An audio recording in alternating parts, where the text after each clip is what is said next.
शादी के बाद रोजाना मेरा पति पूछा करता कि तुम प्रेग्नेंट तो नहीं हो, क्योंकि मैं अभी बच्चा नहीं चाहता। इसलिए अगर ऐसी कोई बात हो तो मुझे सबसे पहले बताना। मेरा पति एक काम और करता था जो बहुत ही अजीब होता था। वह रोज शाम को मुझे अपने साथ एक वीरान जगह ले जाता और वहां बने खाली कमरे में बंद कर देता। उस कमरे में बहुत ही अजीब लगता था। जैसे ही मैं कमरे में दाखिल होती, मुझे नींद आने लगती थी और मैं गहरी नींद में चली जाती। अगले दिन मेरी आंख खुलती थी तो मैं अपने घर के बिस्तर पर मौजूद होती थी, लेकिन मुझे कुछ भी याद ना होता था। मेरे सासे ससुर मुझे नफरत से देखते थे। यहाँ तक कि मेरी सास ने तो मुझसे बातचीत करने भी बंद कर दी थी। घर के कामों को भी हाथ नहीं लगाने देती और घर के काम के लिए काम वाली रख ली थी। लेकिन वह काम वाली हर वक्त अपने आप को चादर में छुपा कर रखती। यहाँ तक कि उसके हाथ पैर भी नहीं दिखते थे। बाद में पता चला कि वह काम वाली गूंगी है, बोल नहीं सकती। लेकिन एक दिन मैंने उसे अपने ससुर के साथ राज की बात करते सुना था, जिसे सुनते ही मेरे सर पर आसमान टूट पड़ा। हकीकत जानकर मैं दंग रह गई। अपने पति को बताना चाहा तो उसने मुझे डांट कर चुप कर दिया। मैं बड़ी परेशान थी। उन्हीं दिनों में प्रेग्नेंट हो गई। मेरे पति को जैसे ही ये बात पता चली, उसने मेरी प्रेगनेंसी गिरवा दी। मैं बहुत रोई और फिर ऐसा ही 3 बार हुआ, लेकिन तीनों ही बार मेरे पति ने मेरी प्रेगनेंसी गिरवा दी। चौथी बार फिर जब मैं उम्मीद से हुई तो मैंने यह राज अपने पति से छुपा लिया और उसको नहीं बताया। और जब मेरे पेट का उभार बढ़ने लगा तो मेरे पति के पसीने छूट गए। वह मेरे सामने रोने लगा कि अगर यह बच्चा पैदा हो गया तो मैं किसी को मुंह दिखाने के काबिल नहीं रहूंगा, क्योंकि मेरे बच्चे तो। इससे आगे वह बात अधूरी छोड़ देता और मैं परेशान हो जाती कि आखिर वह ऐसा क्यों करता है। भला वह अपने बच्चों को ही दुनिया में आने से क्यों रोकता है। लेकिन इस बार अपने पति की लाख कोशिशें के बावजूद भी मैंने अपने बच्चों को बचा लिया था। लेकिन जैसे जैसे डिलीवरी के दिन पास आने लगे, मेरे पति की हालत खराब से खराब होती जा रही थी। और फिर जैसे ही डिलीवरी का दिन आया तो डॉक्टर ने जैसे ही बच्चा मेरी गोद में दिया, मैं चीखें मार मार कर रोने लगी, क्योंकि वह बच्चा तो। मेरा नाम आरती है। मैं गुजरात के एक छोटे से गांव की रहने वाली हूँ। मेरी शिक्षा 10वीं क्लास तक ही हो पाई थी। मुझे पढ़ने का तो बहुत शौक था। मेरी माँ भी काफी पढ़ी लिखी थी, पर पापा अनपढ़ थे। पापा का अपना बड़ा कारोबार था। मेरे माँ बाप में बहुत मोहब्बत थी, लेकिन उसके बावजूद भी दोनों में लड़ाई झगड़े होते रहते थे। मेरे पापा एक ऐसे खानदान से संबंध रखते थे जिसके कुछ अपने पुराने जमाने की रस्में थीं, उसूल थे, जो मेरी पढ़ी लिखी माँ को बिल्कुल भी पसंद नहीं थी। लेकिन पापा अपने खानदान की रस्मों के खिलाफ मम्मी को नहीं जाने देते थे। उनका कहना था कि हमारे बड़े बूढ़ों ने बहुत सोच समझकर यह रस्मों रिवाज बनाई है, जिन्हें तोड़कर पाप के भागीदार नहीं बनेंगे। लेकिन मेरी माँ को यह रस्मों रिवाज समझ नहीं आते थे। ऐसे रस्मों रिवाज की क्या जरूरत बनती है जिनका धर्म से भी कोई लेना देना नहीं था। फिर भला इन रस्मों रिवाज की क्या जरूरत थी। लेकिन पापा इन रस्मों रिवाज से इतनी जुड़े हुए थे कि इन रस्मों रिवाज के आगे उन्हें अपने बच्चे भी दिखाई नहीं देते थे। और पापा ही नहीं, उस खानदान का हर एक मर्द इन रस्मों रिवाजों को अपनी जान से भी ज्यादा बढ़कर निभाता था। एक तो उनके खानदान का यह रिवाज था कि बेटी की शादी खानदान से बाहर नहीं होगी। अगर बेटी की शादी होगी तो वह खानदान के ही किसी लड़के से होगी। गैर बिरादरी से लड़की आ तो सकती है, जैसे मेरी माँ आई थी, लेकिन जा नहीं सकती। फिर चाहे बिरादरी में शादी का जोड़ा हो या ना हो, उम्र का फर्क भी भुला दिया जाता था। फिर चाहे लड़की 18 साल की और मर्द 50 साल का, या फिर लड़की 18-19 साल की और लड़का 14-15 साल का ही क्यों ना हो। जैसे ही लड़की 18 साल की होती, उसे बिरादरी के किसी लड़के के साथ बांध दिया जाता था। अगर कोई लड़की अपने कदम बाहर उठाने की कोशिश करती तो उसे बिरादरी और घर से तमाम रिश्ते तोड़ दिए जाते थे। यहाँ तक कि कभी कभी तो लड़की को इन रस्मों रिवाज की बलि चढ़ा दिया जाता था, उनकी जिंदगी लेकर। दूसरी रस्म थी औरतों की शिक्षा को लेकर। मेरे पापा के खानदान वालों का मानना था कि औरत को ज्यादा शिक्षा देना जरूरी नहीं है। औरतों की शिक्षा को बेकार माना जाता था। अगर लड़की ज्यादा पढ़े लिख ले तो उसे बुरा समझा जाता था। वजह यह थी कि ज्यादा शिक्षा हासिल करने के बाद औरत खुद के पैरों पर खड़ी हो जाती है और फिर मर्दों के सामने जबान खोलती है, जैसे मेरी माँ मेरे बाप के सामने आकर खड़ी हो जाती थी जब भी उन्हें कुछ गलत होता दिखाई देता था। औरतों को यह बिरादरी वाले अपनी जागीर समझते थे। तीसरा और सबसे दर्दनाक रिवाज था कि कुछ भी हो जाए, औरत तलाक नहीं ले सकती थी और ना ही उसे तलाक दी जाती थी। अगर औरत नापसंद भी हो तब भी उसे जिंदगी से तो निकाल दिया जाता था, लेकिन आज़ाद नहीं किया जाता था। वह सारी जिंदगी अपने पति के नाम पर बैठी रहती थी, लेकिन तलाक लेकर अपना दूसरा घर नहीं बसा सकती थी। इनका कहना था कि डोली बाप के घर से निकली है तो अर्थी पति के घर से ही उठेगी। औरतों को जो हक दिए जाने चाहिए, इन लोगों ने वो हक औरत से छीन लिए थे। पति चाहे कैसा ही बिहेव करें, चाहे मार पीट जानवरों जैसा बिहेव करें, लेकिन औरत को फिर भी अपने पति के नाम से ही जिंदगी गुजारनी पड़ती थी। बिरादरी वालों का कहना था कि यह औरत का फर्ज है कि वह अपने पति की सारी बातें माने, लेकिन मेरी मम्मी पढ़ी लिखी थी और तमाम रस्म रिवाज के सख्त खिलाफ थी। लेकिन आखिर कब तक खिलाफ रहती? कोई दूसरी औरत उनके साथ खड़ा होने वाला कोई नहीं था, लेकिन माँ की बातों से पापा की सोच में थोड़ा बहुत बदलाव जरूर आ गया था। लेकिन वह भी एक पुराने ख्याल के खानदान की रस्मों रिवाज से बंधे हुए मर्द थे। खानदान वालों की नाराजगी लेकर उन्होंने मुझे 10वीं क्लास तक पढ़ाई कर दी थी, लेकिन उसके बाद मेरी मम्मी ने लाख जीत की, लेकिन उन्होंने मुझे आगे नहीं पढ़ाया और मेरे 18 साल के होते ही मेरा रिश्ता अपने दोस्त के बेटे से तय कर दिया, जो मुझसे 10 साल बड़ा था और बिल्कुल जाहिल और अनपढ़ था, गुस्से का तेज और इतना बदतमीज कि जो भी उसको देखता है कानों पर हाथ रख लेता था। मेरी माँ ने इस रिश्ते से साफ इनकार कर दिया कि वह मेरी शादी एक जाहिल आदमी से हरगिज नहीं करेगी, और उस दिन पापा ने माँ को तलाक की धमकी दे दी कि अगर हमारे खानदान की रस्म रिवाज को तोड़ने की कोशिश की तो फिर यह रस्म भी टूटेगी कि मैं तुम्हें तलाक दे दूंगा। ये सुनते ही मम्मी के साथ साथ मैं भी दंग रह गई थी। यहाँ पर जाकर मम्मी कमजोर पड़ गई और फिर पापा की ही मर्जी चली और 2 महीने में ही धूमधाम से मेरी शादी पापा के उस जाहिल और बदतमीज दोस्त के बेटे से हो गई। मेरे पति का नाम अंकुश था, देखने में तो काफी अच्छा था, लेकिन वही पुरानी सोच का मर्द था जिस सोच के मेरे पापा थे। शादी की पहली रात में दुल्हन बनी बैठी थी, काफी डरी सहमी हुई थी। जब कमरे में अंकुश आया और मुझे बहुत नरमी से और मोहब्बत से बात किया, मुझे शादी की पहली रात का गिफ्ट भी दिया और मुझसे बातें करने लगा और फिर मुझसे बोला कि हम अच्छे दोस्त बनकर रहेंगे। इसकी ये बातें सुनकर मैं हैरान रह गई कि मैं तो उसके बारे में बहुत ही गलत सुन रखा था, लेकिन फिर मैं खुश भी हो गई। मेरा सारा डर अब गायब होने लगा था।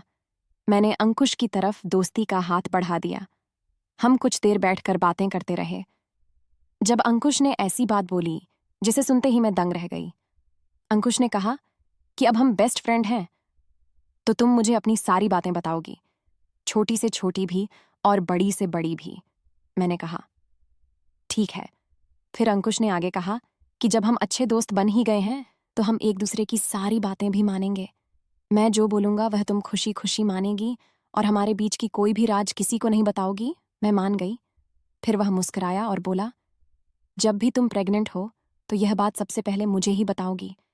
वैसे तो मैं पूरी सावधानी रखूंगा, लेकिन फिर भी किसी कारण तुम प्रेग्नेंट हो जाओ तो मुझे जरूर बताओगी, और जब तक मैं नहीं कहूंगा किसी और को नहीं बताऊंगी। अंकुश की बातें सुनकर मैंने शर्म से चेहरा झुका लिया। मैंने अंकुश की सारी बातें मानने का वादा किया। अंकुश ने प्यार से मेरे हाथों को थाम लिया और मुझसे वादा किया कि मैं पूरी जिंदगी तुम्हें खुश रखूंगा, तुम्हें कोई तकलीफ नहीं दूंगा। मैं भी खुश हो गई और उसके सीने से लग गई।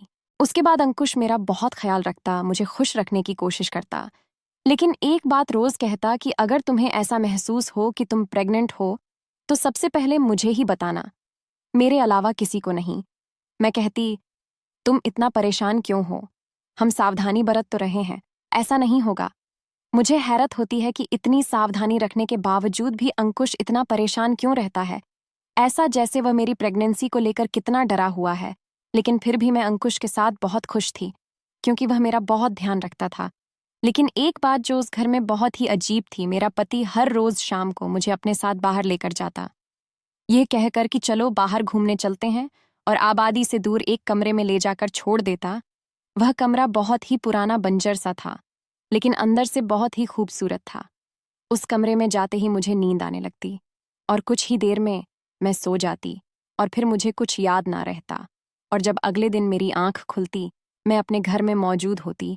मेरी सास मुझे अजीब सी नजरों से और गुस्से से घूरती रहती। पहले तो वह मुझसे बहुत ही मोहब्बत करती थी, बहुत ही अच्छे से पेश आती थी, लेकिन अब तो बस गुस्से से घूरती रहती थी। मेरे ससुर ने भी मुझसे बातचीत करना बंद कर दिया था। मैं अपने पति अंकुश से इस बारे में पूछती तो वह कुछ ना बताता, बल्कि कहता कि तुम्हारा जानना जरूरी नहीं। एक बार अंकुश फोन पर किसी से बात कर रहा था। यह सुनकर मुझे पता चला कि वह रोज मुझे इस कमरे में छोड़कर शहर चला जाता है। लेकिन अगर उसे शहर ही जाना है तो वह मुझे उस कमरे में बंद क्यों कर जाता है? मुझे घर में छोड़कर भी तो जा सकता है। और फिर मुझे शक्ति से मना कर देता कि इस बारे में अपने घर वालों को भी कुछ मत बताना। आखिर वह सब क्यों कर रहा था? मैं बहुत परेशान होती कि आखिर वह मुझे अकेला छोड़कर शहर क्यों जाता है, जबकि उनका कारोबार तो गांव में ही था। और जब वापस आता तो बिखरे हुए बाल और ऐसा लगता कि जैसे कितना बीमार है। मैं पूछती किया हुआ तो वह भड़क जाता। उसका गुस्सा देखकर मैं डर जाती। लेकिन जब मेरे ससुर ने पूछा कि अंकुश क्या तुम शहर गए थे, तो वह साफ इनकार कर देता, जिस पर मेरे ससुर भी भड़क जाते और दोनों बाप बेटे में बहस हो जाती। घर में यही सब कुछ चल रहा था। उन्हीं दिनों मेरे ससुर ने घर पर एक काम वाली रख ली। ये देखकर मुझे धक्का सा लगा कि वह काम वाली किचन के कम खाना पकाना वगैरह कर रही है, जबकि हमारी बिरादरी में किचन के काम सिर्फ घर की औरतें यानी पत्नी, बहन, बेटियां, बहू ही करती थीं। तो फिर मेरे ससुर ने कम वाली कैसे रख ली? काम वाली को देखकर मेरी सास ने तो बहुत ही बाबेला मचाया था। फिर सारा इल्जाम मुझ पर ही डाल दिया कि घर की यह हालत तुम्हारी वजह से हुई है। मैं बहुत परेशान थी। मेरी सास अब हर समय मुझे बात दुआ देती, जबकि घर के अंदर कोई खिचड़ी पक रही थी, और ऐसी खिचड़ी थी जिसे घर की बुनियादी हिला डाली थी। वह नौकरानी हर समय अपने चेहरे को, यहाँ तक कि अपने पूरे शरीर को ही ढक कर रखती थी। मेरे ससुर के अलावा किसी से कोई बात नहीं करती थी। ऐसा लगता है जैसे वह गूंगी है, लेकिन मेरे ससुर के सामने ही उसकी जबान खुल जाती थी। मुझे अपने ससुर और नौकरानी पर शक होने लगा था। मैंने यही बात अंकुश के सामने करना चाही तो वह आग बबूला हो गया। लेकिन मैंने भी फैसला कर लिया कि अब ना तो मैं अपने पति के साथ उस कमरे में जाऊंगी जो घर से दूर वीराने में है, ना ही अपने ससुर और उस नौकरानी को अकेला छोड़ूंगी। जब शाम के समय अंकुश मुझे अपने साथ लेकर जाने लगा तो मैंने साफ मना कर दिया। मेरे मना करने पर अंकुश का रंग गुस्से से लाल हो गया, लेकिन मैं नहीं मानी। फिर भी जबरदस्ती वो मुझे अपने साथ ले गया। मेरे लाख मना करने के बावजूद वह मुझे अपने साथ घसीटता चला गया। अगले दिन जब मुझे होश आया, मेरा बुरा हाल था। पूरा शरीर दर्द कर रहा था, चक्कर भी आ रहे थे। मैं अपने बेड पर लेटी हुई थी। मुझे होश में आकर देखते ही अंकुश ने मुझे अजीब सी नजरों से घूरा। कहने लगा, कैसा महसूस कर रही हो? मैंने कहा, बहुत थका थका महसूस कर रही हूँ, चक्कर भी आ रहे हैं। उसने एकदम चौंक कर पूछा, कहीं तुम प्रेग्नेंट तो नहीं हो गई? उसके सवाल मुझे बहुत ही अजीब लगते थे। भला वह क्यों बार बार मेरे प्रेग्नेंट होने का पूछता था? और अगर पूछता भी था तो ऐसे क्यों जैसे उसके पीछे उनका कोई बड़ा राज छुपा हुआ है। मैं खामोश खामोश सी अंकुश की तरफ देखने लगी। उसने जब दोबारा मुझे वही सवाल पूछा, अभी मैं जवाब दे भी नहीं पाई थी कि अचानक मुझे उबकाई आ गई और मैं बाथरूम में भागी। वह भी मेरे पीछे आ गया। उसका चेहरा डर के मारे पीला पड़ गया था। ऐसा लग रहा था जैसे बहुत बुरा हो गया हो। मेरे बाहर निकलते ही वह बोला कि तैयार हो जाओ, हमें हॉस्पिटल जाना है। मैं बहुत हैरान हुई और कहा कि सिर्फ उल्टी ही तो आई है, पर वह मुझे जबरदस्ती अपने साथ ले गया। अस्पताल ले जाकर मेरा चेकअप करवाया। चेकअप के बाद डॉक्टर ने खुशखबरी सुनाई कि मैं प्रेग्नेंट हूँ। ये सुनते ही अंकुश के हाथ पैर कांपने लगे। मैं अपने पति को देखकर हैरान परेशान रह गई कि बच्चा होने की खबर पर तो उन्हें खुश होना हो जाना चाहिए था, फिर वह इतना डरे हुए क्यों थे? मैं यही सोच रही थी कि जब अंकुश ने जो कहा उसे सुनते ही मेरे पैरों तले से जमीन निकल गई। अंकुश ने मेरी प्रेगनेंसी मेरे रोने और मेरे मना करने के बावजूद गिरवा दी, पर पूछने पर बोले कि मैं मजबूर हूं। मैं बहुत रोई कि भला ये कौन सी मजबूरी है जो अपने ही बच्चे को दुनिया में आने से रोक रही है। मैं बहुत तकलीफ में थी। अब मेरा पति मुझे अपने साथ उस वीरान वाले कमरे में नहीं ले जा रहा था, लेकिन अब मैं बस रोती रहती थी, क्योंकि मुझे अपने प्रेग्नेंट होने की खबर से बहुत खुशी मिली थी, लेकिन मेरी खुशियों पर पानी फेर दिया था। मेरे हर वक्त रोने पर अंकुश ने मुझे धमकी दी कि अगर तुमने यह बात किसी को बताई तो फिर मैं तुम्हें छोड़कर हमेशा के लिए चला जाऊंगा। मैं डर गई और फिर अपने बच्चे का ख्याल अपने दिल में ही दबाकर खामोश हो गई। लेकिन इसके बाद लगातार 1 साल के अंदर ही अंदर अंकुश ने मेरी 3 बार प्रेगनेंसी और गिरवाई थी। अब तो मुझे अंकुश से नफरत होने लगी थी, साथ ही साथ उसके घर वालों से भी नफरत होने लगी थी। मुझे अपने बाप से भी नफरत होती थी कि उसने मेरी शादी एक जाहिल गवार आदमी से कर दी। मैंने सबसे बात करना बंद कर दिया था, यहाँ तक कि अपने माँ बाप से भी बात नहीं करती थी। मैंने अपने आप को कमरे में बंद कर लिया था। हर वक्त रोती रहती, मेरी सेहत दिन अव दिन गिरती जा रही थी। मेरा मन मुझे अंदर ही अंदर कचोटता रहता कि मैं अपने बच्चों को नहीं बचा सकी। एक दिन ऐसे ही लेटी हुई अपनी किस्मत पर रो रही थी। अचानक से मेरा मन बहुत घबराने लगा। मैंने सोचा उठकर थोड़ा बाहर टहल लेती हूँ। जब मैं उठकर जाने लगी तो मुझे चक्कर आ गया। मैं डर गई कि अगर मैं फिर से प्रेग्नेंट तो नहीं हुई और मेरे पति ने मेरा बच्चा गिरवा दिया तो क्या होगा। मैं जल्दी से निकलकर बाहर आ गई, किचन में गई और एक गिलास ताज़ा जूस बनाया और उसे लेकर बाहर ताज़ा हवा में टहलने लगी। मैंने सोचा इससे मन हल्का हो जाएगा।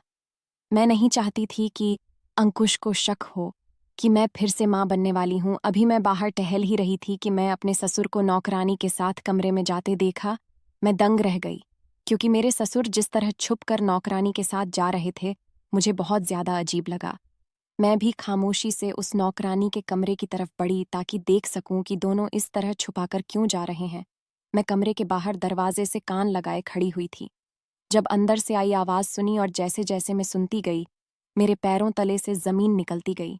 मेरे हाथ में जूस का गिलास था जो छूटकर नीचे गिर गया था। ऐसा लगा कि जैसे पूरे घर की छत मेरे ऊपर आ गिरी हो और उस छत ने मेरे शरीर को तोड़ दिया हो। इतना घटिया घिनौना काम मैं सपने में भी नहीं सोच सकती थी। गिलास टूटने की आवाज़ पर मेरे ससुर और नौकरानी कमरे से बाहर आए, लेकिन राज मुझे पता चल गया था और उसके बाद मुझे अपने पैरों पर खड़ा रहना मुश्किल हो गया था कि मेरे साथ इतना सब कुछ हो गया और मुझे पता ही न चला। मेरे ससुर और उस नौकरानी ने मुझे आगे बढ़कर थामना चाहा, लेकिन मैं चीख पड़ी और फिर जोर जोर से रोने लगी। कमरे से मेरी सांस भी बाहर निकालकर हैरत से मुझे देखने लगी, लेकिन अगले ही पल जो हुआ वह मेरी सांस के पैरों तले से ज़मीन खींच ले गया। मैं ज़मीन पर गिर गई थी। मेरी सांस मुझे अपने साथ कमरे में ले गई। मेरे ससुर और वह नौकरानी भी कमरे में आ गए। मैं अपनी बर्बादी पर दहाड़े मार मार कर रो रही थी जब मेरी सास ने मुझे गले से लगा लिया और फिर मेरे ससुर और नौकरानी ने सारी हकीकत खोलकर सामने रखा। मेरी सास ने मुझे कुछ बातें बहुत देर तक मुझे समझाया, तो फिर मैंने अपने पति से बदला लेने के बारे में सोचा। मैंने अपने सास ससुर को सब कुछ बता दिया कि कैसे अंकुश ने मेरी 3 बार प्रेगनेंसी गिरवाई है, मुझे वीरान कमरे में ले जाकर बंद कर देता था, जिसे सुनकर मेरी सास अविश्वास से मुझे देख रही थी। फिर वह भी रोने लगी। उन्हें विश्वास नहीं हो रहा था कि अंकुश इस हद तक भी जा सकता है। उसके बाद हम सब ने मिलकर नाटक करना शुरू कर दिया। मैंने और मेरे सास ससुर ने अंकुश को इस बार नहीं बताया कि मैं उम्मीद से हूं, लेकिन समय गुजारने के साथ साथ जैसे जैसे मेरा पेट बढ़ने लगा, मेरा पति परेशान हो गया और फिर मुझे ज़बरदस्ती अस्पताल ले गया और डॉक्टर से कहा कि मुझे ये बच्चा नहीं चाहिए। लेकिन डॉक्टर ने साफ मना कर दिया और कहा कि अगर अब बच्चे को गिराया गया तो आपकी पत्नी की जान जा सकती है। यह सुनते ही अंकुश सर पकड़े हुए रोने लगा और बोला कि अगर यह बच्चा इस दुनिया में आ गया तो मैं किसी को मुंह दिखाने के काबिल नहीं रहूंगा। अपने पति की बात सुनकर मैं हैरान नहीं हुई थी, क्योंकि मैं उसका राज जा चुकी थी, इसलिए खामोश रही। और फिर गुजरते दिनों के साथ उसकी हालत और भी खराब होती चली गई। वह जरूरी काम का कहकर शहर चला गया और मैं सब कुछ जानते हुए भी बिल्कुल अनजान थी। जब मेरी डिलीवरी के दिन पास आए और मेरा पति भी शहर से वापस आया तो उसकी हालत भी काफ़ी खराब थी। वह कोई थका हुआ मुसाफिर लग रहा था। और फिर वह दिन भी आ गया कि हमें अस्पताल जाना पड़ा। डॉक्टर ने मेरा चेकअप किया और आधे घंटे के बाद मेरी गोद में मेरा बच्चा लाकर रख दिया। लेकिन डॉक्टर ने बताया कि तुम्हारा बच्चा अंधा पैदा हुआ है और साथ ही साथ इस बच्चे का विकास नॉर्मल लोगों से अलग है। फ्यूचर में आपका बच्चा पागल बनकर पूरी जिंदगी गुजरेगा।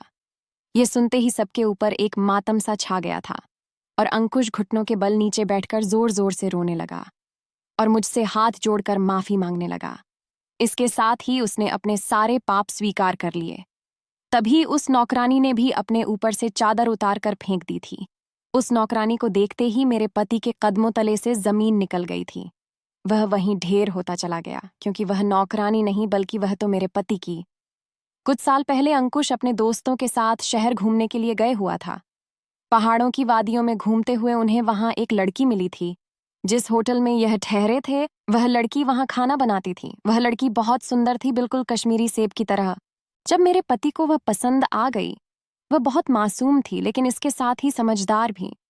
उसने मेरे पति को हद से आगे नहीं बढ़ने दिया, जबकि मेरे पति को उससे बहुत मोहब्बत हो गई थी। वह तो अपनी बिरादरी की रस्मों रिवाज भी भूल गए थे।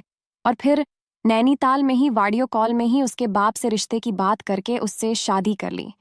आभा के बूढ़े बाप को भी ऐतराज नहीं था, क्योंकि उन्हें तो अपने फर्ज से फ्री होना ही था। अंकुश उन्हें पसंद आ गया, देखने में स्मार्ट था। उन्होंने आभा की शादी अंकुश के साथ कर दी।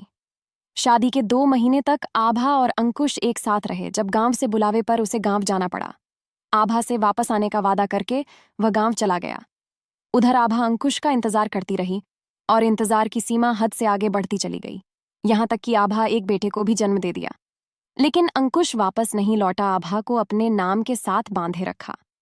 इधर अंकुश बहुत परेशान था, क्योंकि जज्बात में आकर इतना बड़ा कदम उठा तो लिया था, लेकिन अगर यह बात बिरादरी में पता चली तो बहुत बुरा होगा। और इसी बुजदिली की वजह से वह छुप गया और उस लड़की को बस शहर में ही छोड़ दिया।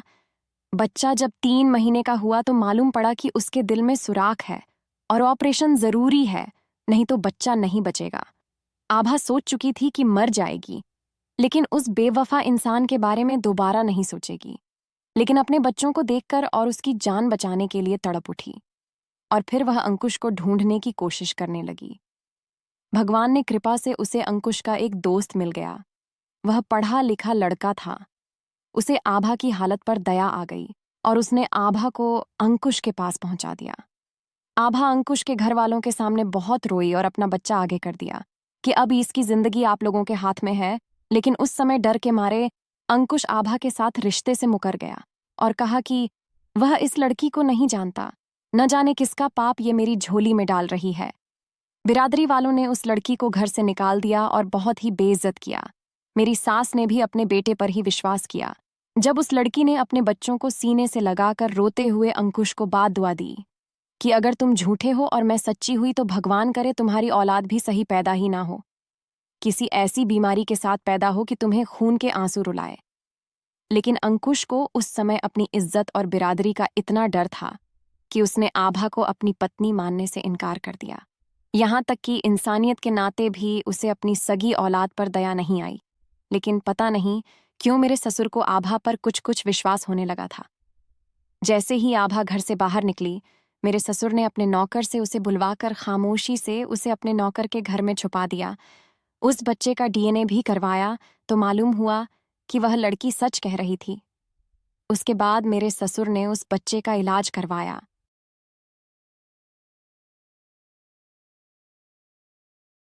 मैंने और आभा ने अभी तक वैभव को माफ नहीं किया है। वह रोज शहर से एक माफीनामा भेजता है, लेकिन मेरा दिल उसे माफ करने का नहीं करता और ना ही आभा का, क्योंकि हम दोनों ने बहुत झेला है। दोस्तों, आप लोगों को क्या लगता है?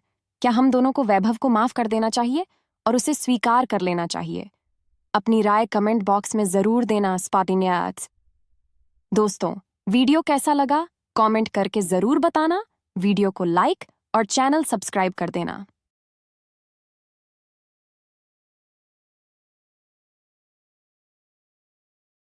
मैंने और आभा ने अभी तक वैभव को माफ नहीं किया है। वह रोज शहर से एक माफीनामा भेजता है, लेकिन मेरा दिल उसे माफ करने का नहीं करता और ना ही आभा का, क्योंकि हम दोनों ने बहुत झेला है। दोस्तों, आप लोगों को क्या लगता है? क्या हम दोनों को वैभव को माफ कर देना चाहिए और उसे स्वीकार कर लेना चाहिए? अपनी राय कमेंट बॉक्स में जरूर देना। स्पातिन्यात दोस्तों, वीडियो कैसा लगा कमेंट करके जरूर बताना। वीडियो को लाइक और चैनल सब्सक्राइब कर देना।